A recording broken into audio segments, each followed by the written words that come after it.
Hi, I'm Dr. Seema Srinivasa, consultant dermatologist and cosmetologist, practicing in Bangalore at Dr. Seema Skincare and Laser Center. And today, I'm going to talk on behalf of Dharmavidya on a brief overview on acne. What is acne? Acne is an inflammatory skin condition, usually because of excessive sebum production and increased cell turnover, causing clogging of pores. Any one of us can get acne, be it teenagers or even adults. Usually seen on the face, on the chest, back and even arms, wherever there is excessive sebaceous glands. There are different types of acne. We have inflammatory acne, we have non-inflammatory acne. In inflammatory acne, we have papules, pustules, nodules as well as cysts. Your papules are small round lesions that are usually seen on the face and neck area. Your pustules and cysts are pus-filled larger lesions that are deep-seated. Then you have your non-inflammatory acne. Non-inflammatory acne can be in the form of open comedones, also known as blackheads, or your closed comedones, also known as your whiteheads. Coming to the causes of acne. We have various causes for why one can suffer from acne. First of all, we know acne is because of excessive sebum production as well as increased cell turnover. What causes this excessive sebum production? The various things that can cause, especially your hormonal changes. Like I told, your estrogen hormones, progesterone hormones, as well as your androgen hormones can cause excessive sebum production. Whenever there is an excessive sebum production, it becomes a very nice environment for bacteria to thrive and multiply, causing acne. Then there is a genetic predisposition. If your mom or dad have suffered acne during their teenage years, there is a very high chance that you may also suffer from acne. Then you have your diet.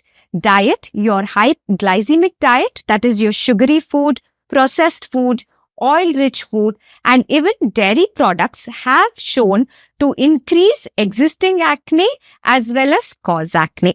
Usage of certain cosmetics, especially oily cosmetics, the cosmetics that clog your pores, can result to acne. You have your stress stimulating every other skin condition. Similarly, it will also stimulate acne production. So it is very important to keep your stress in check.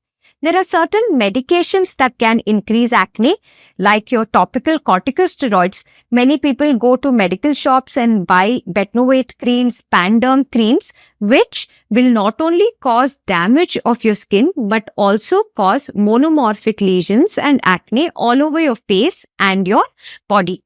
There are certain acnes known as gym-related acnes. So we see a lot of bodybuilders taking and consuming whey proteins. This can cause acne all over the body. We do have various treatment for the treatment of acne. We have topical line of treatment and oral line of treatment. When it comes to topical treatment, that is your creams and gels and lotions, we have antimicrobials such as your benzoyl peroxides, clindamycins, which can be given topically, which show very good antimicrobial effects on acne.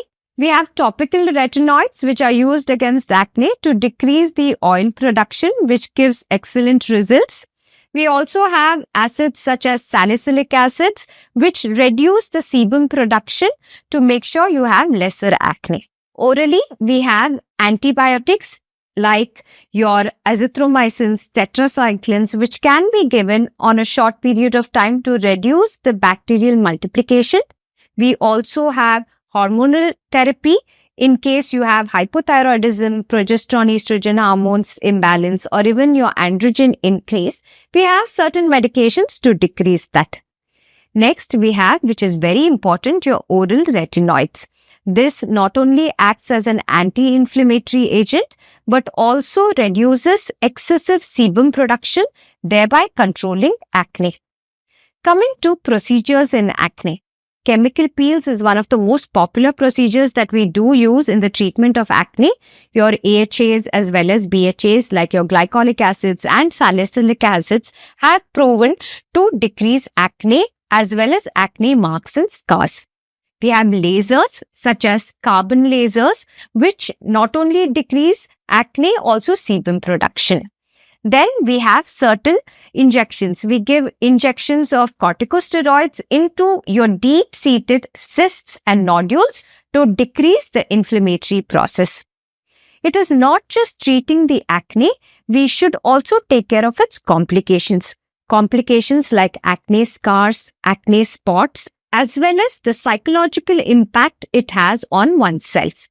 In cases of acne scars, it is always better to treat the patient at the earliest so that it does not lead to any scarrings.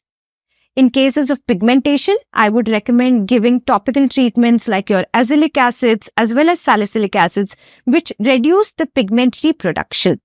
Then, counseling is very important in cases of teenagers and adults as well who are suffering from acne, because they will suffer from very low confidence, especially when they have acne scars and multiple erythematous acne all over their face and body.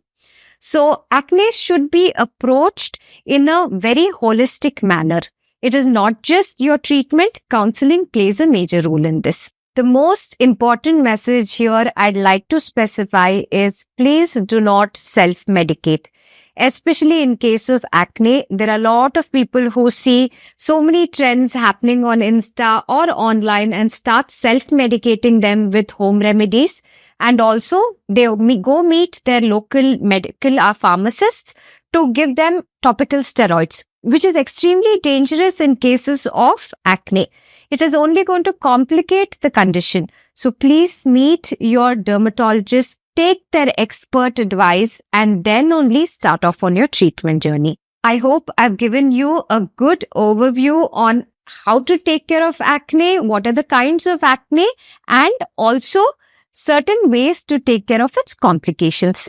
To see more videos on acne, hair-related issues, and skin-related issues, please log on to dermavidya.com, where you see experts and professional dermatologists giving you advice on various skin issues. Thank you. For more such videos, visit or log into dermavidya.com.